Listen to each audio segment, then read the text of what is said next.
All right, so you're telling me about when you had the stroke and you were thrown in the ambulance. Right. I thought that was it. I guess you call it an NDE, what you Yeah. refer to. And what it was, Sorry. what it was I was down and I got to walk to this area that had a separation. On the one side of the separation was me and somebody sitting in a chair.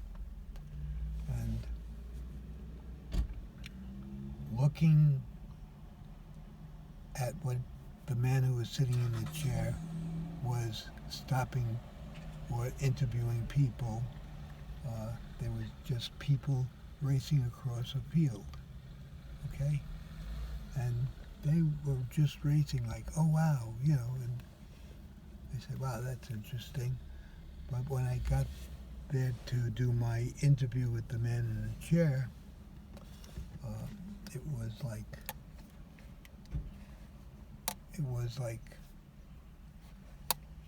you could go back.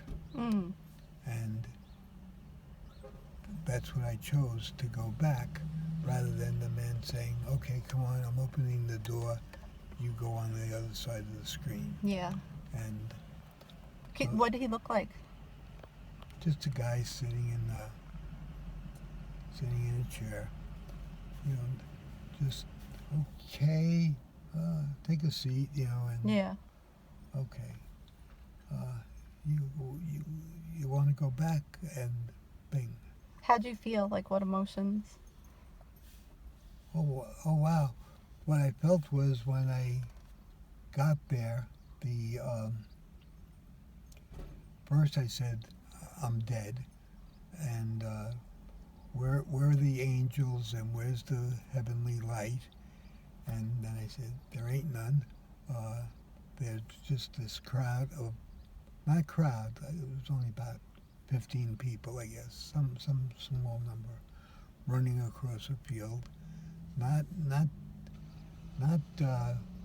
antagonized or scared, but it just seemed that they wanted to get back in the game, I guess, running, and they had the form, both male and female, and there I was, Was so, it peaceful?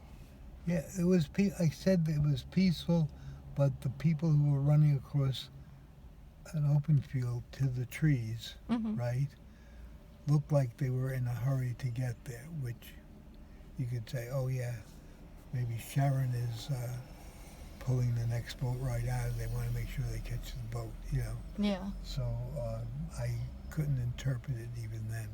But the first thing was the surprise that I did not see the golden light and, other people from, from my past lives popping up. Yeah. Not seeing any of that, just seeing, okay, get online again, Buster. That's really what it was, What's interesting is Dr. Evan Alexander, I heard him on a podcast sharing his story of who met him. And he said that it wasn't maybe his mom or his grandma or someone, because then he would not have wanted to come back. So I hear your story, and like Grandma Mary wasn't there, and Right. Grandma, right? That because probably they wanted you to decide versus see them and run off with them. Yeah, it was just like, okay, that's it. Oh yeah, let's him here at the car. I see the trees, the street there, and 15 people racing, racing to a spot. And whoever it was that I was talking to started to talk. And Do you think you knew him at all, or it just... No. Yeah. No. And I was saying, wait a minute, where's the golden light, and where's this guy, his wings or his golden light? Yeah. He's just a doorman? No, he seems much more powerful than that. But, keep the door closed and... So peace, no pain? Right. It's just like, okay. Any Yeah. other emotions? Nope. No. Was Nope. time different? It just I wasn't aware of a concept of time. I was just aware that the people on the field were racing to the trees. Were you aware of like the ambulance and mom? Did mom go in the ambulance? I don't think so. That was like total lockdown for me. Oh, interesting. So then I said, wait a minute. I'm supposed to walk and the light's supposed to shine and hey, I'm here with the guy at the door. At least they're even though there are not guys flying with angel wings, Yeah. I'm not seeing a heating system that's unbearable. So it's like, Interesting. it's okay. And A lot of times the stories are like some things are in common and some things are like unique. Like I think I bought his book on the Kindle. I think I didn't read it yet because I only recently heard that podcast. I think he was saying like he was on a butterfly wing and he was with someone I think he knew from life, and you don't know who it is till the end of the book, and he didn't tell you who it was, but he did say it wasn't, say, his mom or dad or something. I don't even know who it would have been that he said, but yeah, someone like that family that he would recognize, because then he would never want to come back. And so other people, so I think we might have our experience based on like what's going to be easy for us to accept, right? Like what, and then also though, when people are posed with that question of deciding to stay or go back, it's like you can go to this other level, but then you're not going back. So like, did you get a sense that there was like, is that where they were running to, or was there they were something else? running to the trees.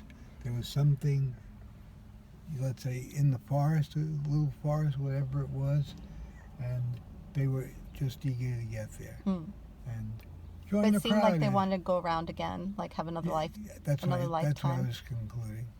You don't know. It's like, wait a minute, you're not even going to give me a special life. I mean, I have to come back and run through the struggles again.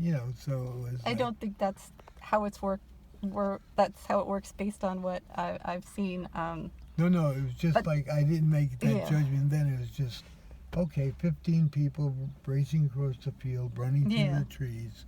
And part of it, I said, they're racing to get through the trees to Sharon and the river boat, and Sharon sends you to the other side, so you forget most of the crap that you have, and okay, yeah, put me back or something, or I don't want to go.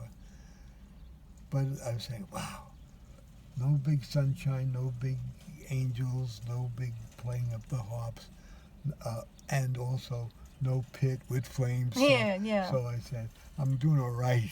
Oh, look, guess who's coming up? We look in there. Speaking of angels. You see it? Oh, there she is. All right. Well, thank you for sharing that. I'll tell you when we had one of the books you just got me. I'll tell you something.